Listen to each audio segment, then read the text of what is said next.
makes this aircraft different from the others that y'all have been around or exposed to probably is that this one's all composite. I know that, they have some composite stuff, but this one's different. And the main difference is where we keep the fuel.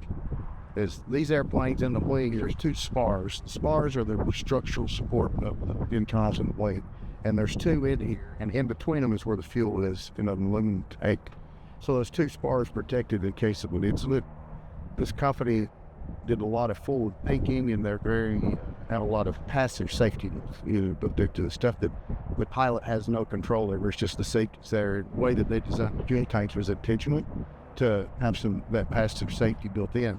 So these two spars, in the event of a crash, protecting it, the lateral leading out vertically, still exposed, but too many times in a crash, it'd be exposed to sinking.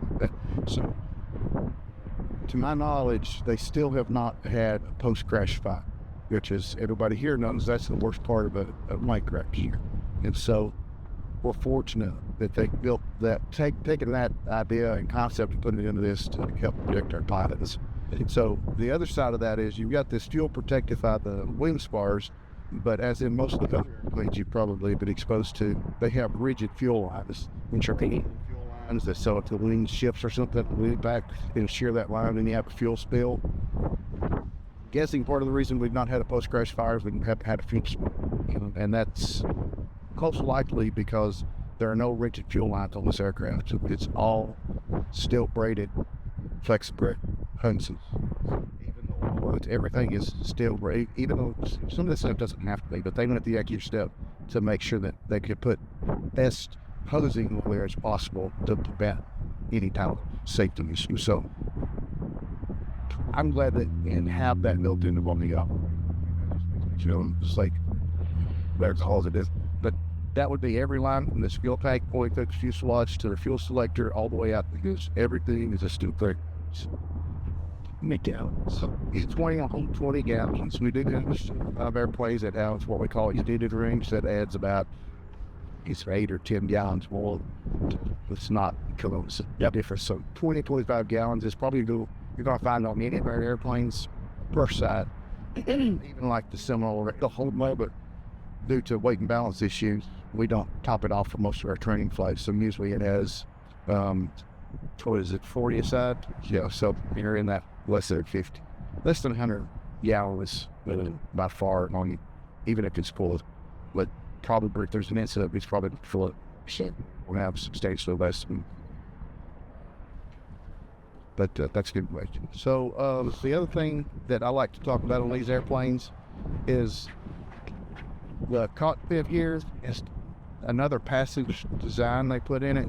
Is there's a roll bar that you can't see made out of carbon fiber that is laid up inside this. I could strip this paint off, you'd see the black lines of the carbon fiber going around it. So there's a full roll cage here that's would be very similar to a race car. So much so that when they designed it, they took it to one of those facilities that IndyCar does its testing and put it on a crash sled. And I may get this wrong, but I'm thinking it survived like 19 Gs. We're not going to survive that. So this is going to hold up really well in the case of an incident. Now, that being said, if it were to go inverted on the ground, this is just plexiglass. So it's not going to be any support, but it'll break away pretty easy. So it won't shatter like glass or anything. It's just going to break away in little chunks. If you were having to rescue somebody, you could break into it real easy and just rip chunks of it out to get it out of the way.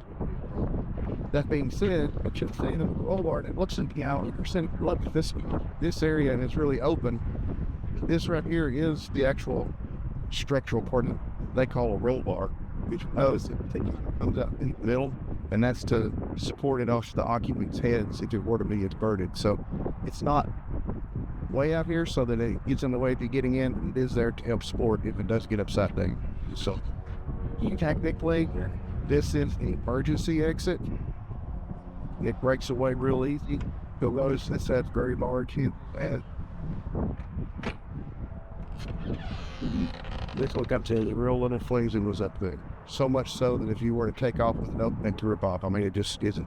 So if you had to get in, you could lift that up and just push it out of the way. It's designed to break off. So gotcha. You're not going to damage anything any further by just bringing it to be a little bit parallel. It's not like the jaws will have for that. That being said, I'm not fitting through this hole to get out that emergency exit, so I don't know how much benefit that's going to be to anybody. Right. That's the official answer to that.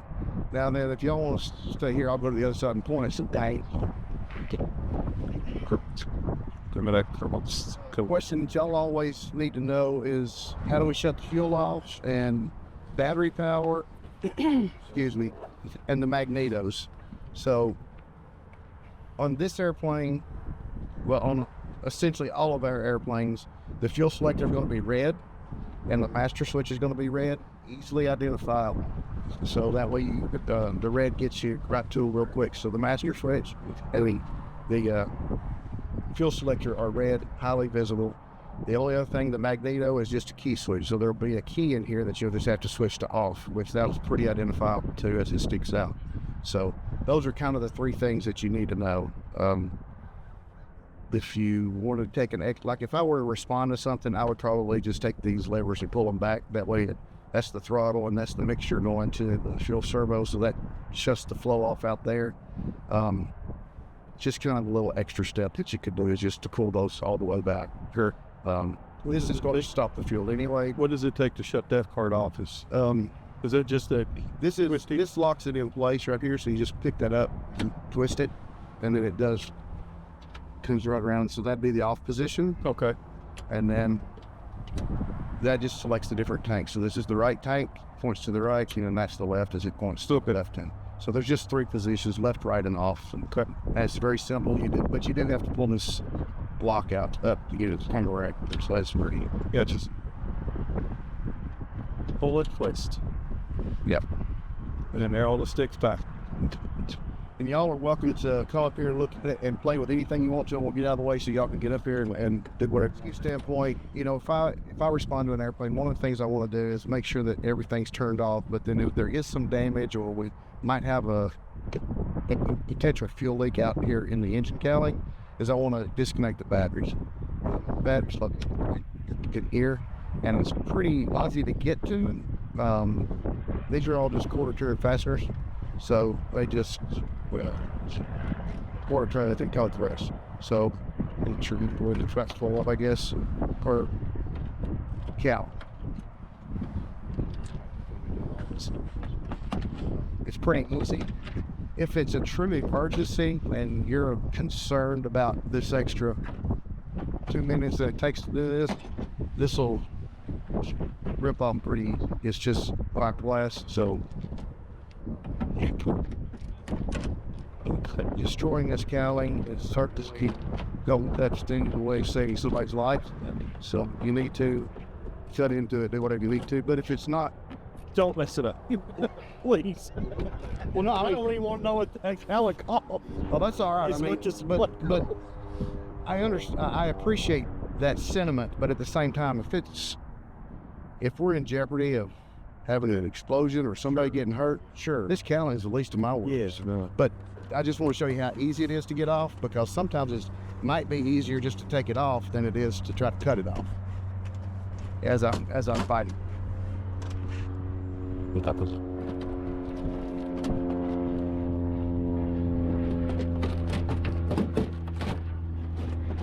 So it's just those few fasteners, and then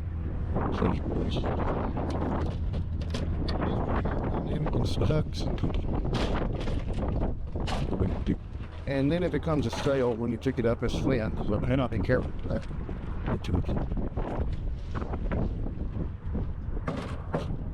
These engines are very similar to like a Volkswagen. They're just horizontally opposed with each individual cylinders.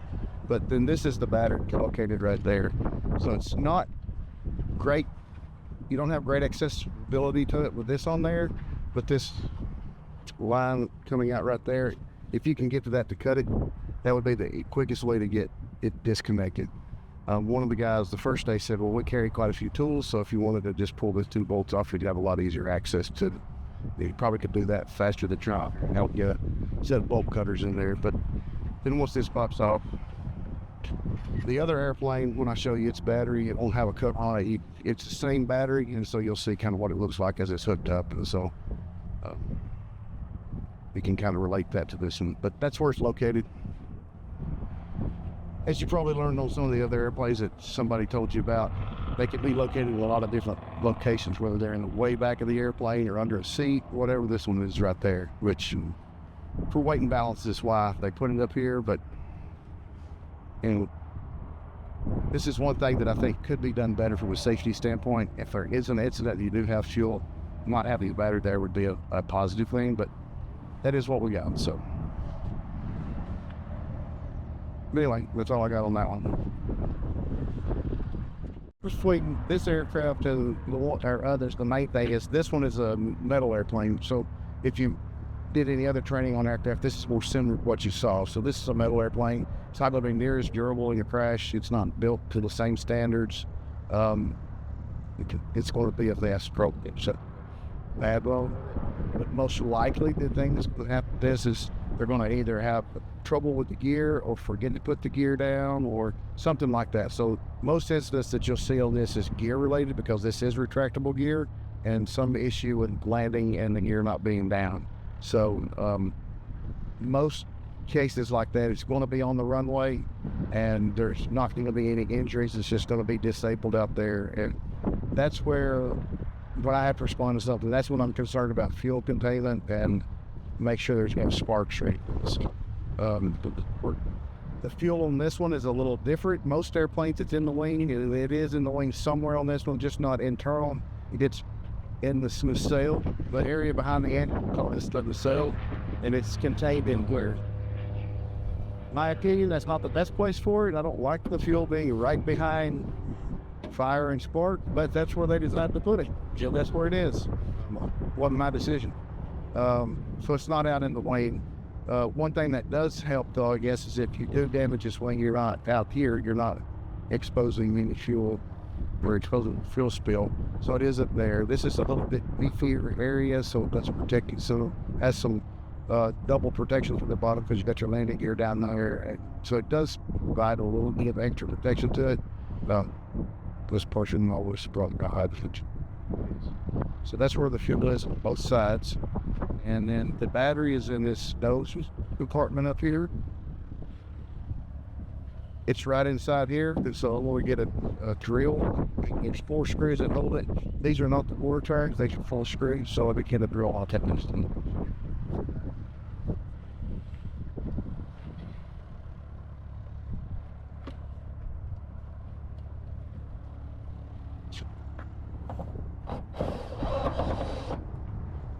Lightning.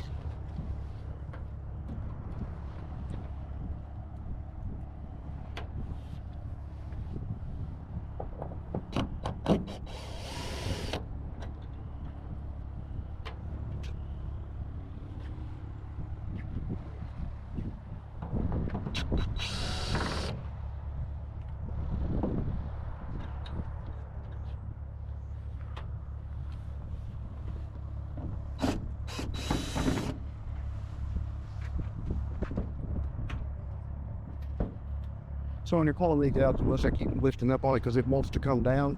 So I put pressure on the screws. So if you do have to take off, you got to put a little pressure against it to get the screws out. Okay. But then you'll notice it just tilts forward. So it's going to catch itself.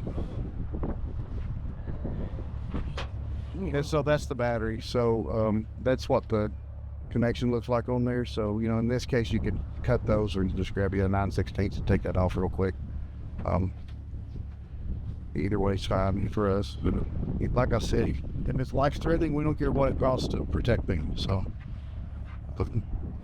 now, if you'll notice, I said most of the times you respond to this, it's probably going to be a gear issue. It's going to be sitting on the ground. If it's sitting on the ground, this ain't going to happen. So in those cases, I just rely on the master, hoping it's doing its job, and then short of cutting into this, you know. But there again, if there is a severe threat, I don't mind taking an axe and cutting this thing off and disconnecting that battery. Of course, the other thing to know about this is on the single engine airplanes, the way they get heated to the cabin is kind of like the old style Volkswagen. They catch the warm air off the muffler, and they put that inside the cockpit. Then on this one, since the engines are so far away, you can't do that. So they put a little heater in here. This runs off the same fuel that the airplane runs off of, and so it runs that fuel up here. It's a combustion heater, and it has an air blower that a fan that blows it into the cockpit to give you your warm air. The reason I'm telling you that is because there is fuel in this area because this heat. Yes,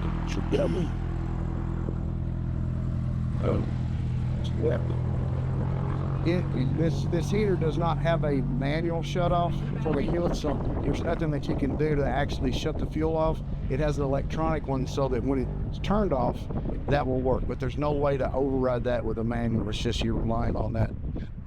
In all honesty, if the power's off of it, it shuts it off. It's kind of reversed that way, you know, so that it's a relay, so when power's cut, it shuts it off automatically.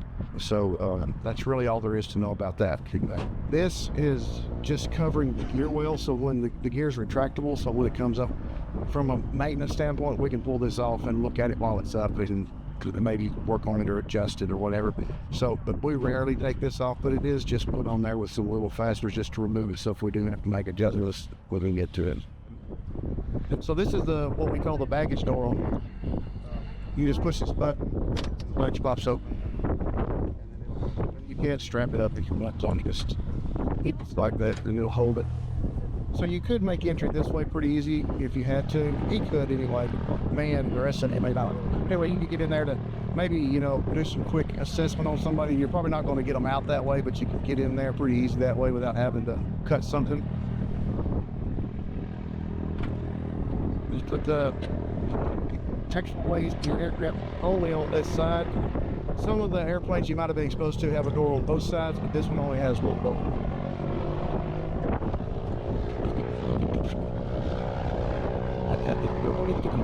That's an airplane. So there's two latches for this door. This one holds the top end, so you just turn it this way and that releases the top, and then this is the handle that actually opens the door. Then you have to pull it back a little bit to make it release, and then it opens up like that. It's actually it's inside. Yes, there's a handle inside the door right here.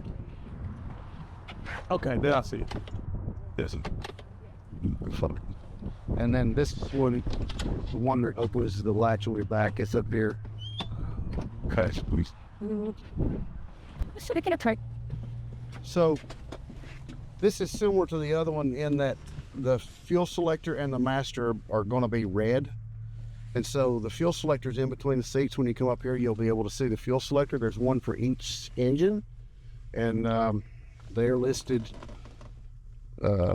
as on, off, and then one says cross feed. That way, like, you can feed one engine off the other fuel tank, and so you're just looking for the off position. And these don't rotate; these will slide, but you'll see them. It's pretty self-explanatory. They do make it pretty simple to understand. On the other side, the master's, it's actually a black switch on this one, but it's highlighted with red markings on it, so it's easy to find. And then, so unlike the other aircraft that has the switches for the magnetos, this has toggle switches that are just to the left of the yoke over there. They're pretty easily identified, and they're just toggle and they go up and down, so you won't be looking for a key switch on those. But again, the master switch is black with a red highlight on it. So I'll get out of the way and let y'all look at that.